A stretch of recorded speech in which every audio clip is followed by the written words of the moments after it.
Endi esa shu va boshqa xabarlarning to'liq tafsilotlariga o'tamiz. Yoshlar kelajagimiz jamg'armasi, O'zbekiston Yoshlar ittifoqi hamda Yoshlar umumjahon assotsiatsiyasi hamkorligida har yili biznes marafon loyihasi tashkil etib kelinmoqda. Mazkur loyiha doirasida joriy yilgi tadbirlar ham boshlanib ketdi.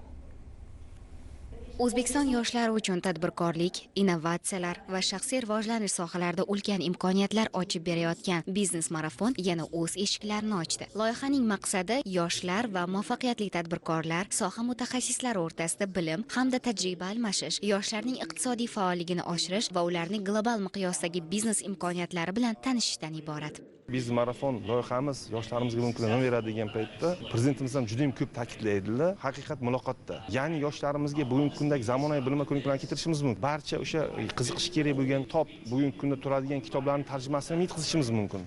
Lekin muloqot qilib tushuntirib berish yoki ular bilan muloqot qilinishi ko'proq natija beradi deb o'ylayman. Chunki ular o'zlarining qiziqqan savollariga bevosita tajribali insonlardan savollariga javob olishadi. Biz marafonni bitta nufuzli tomoni shunda. Hattoki bu yerda shuni aytish mumkinki, tajriba asosida bugungi kunda mavqega erishgan. Bular iqtidorliligini o'zida to'laqonli yoshlarga bugungi kunda yetkazish borasida faoliyat yurityapti. Shu nuqtai nazardan ham ma'lum muloqot ko'proq natijasini o'zini beradi. 5 yildan beri an'anaviy tarzda o'tkazib kelinayotgan biznes marafon loyihasi o'z samaradorligini beryapti. Xususan, minglab yoshlarning tadbirkorlikka qadam qo'yishiga turtki bo'ldi. Har bir mavsumda yoshlar o'z orzularini biznes loyihalariga aylantirish uchun zarur bilim va imkoniyatlarga ega bo'lmoqda. Bizning kuchli joyimiz qayerda? Bizning kuchli joyimiz bu yoshlarimiz.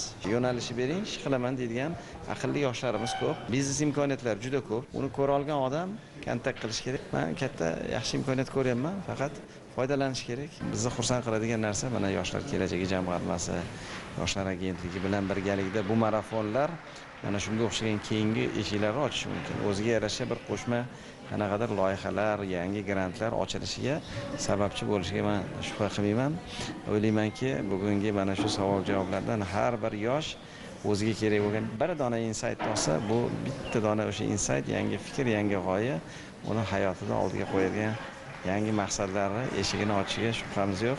Yoshlar va muvaffaqiyatli tadbirkorlar o'rtasida samarali muloqot hamda tajriba almashuvi orqali ishtirokchilar zamonaviy bozor talablariga mos yo'nalishlarni aniqlab, global miqyosdagi biznes imkoniyatlari bilan yaqindan tanishmoqda. Ushbu marafon nafaqat bilim manbai, balki yoshlarning orzularini reallikka aylantirish yo'lida ishonchli maydon bo'lib xizmat qilmoqda.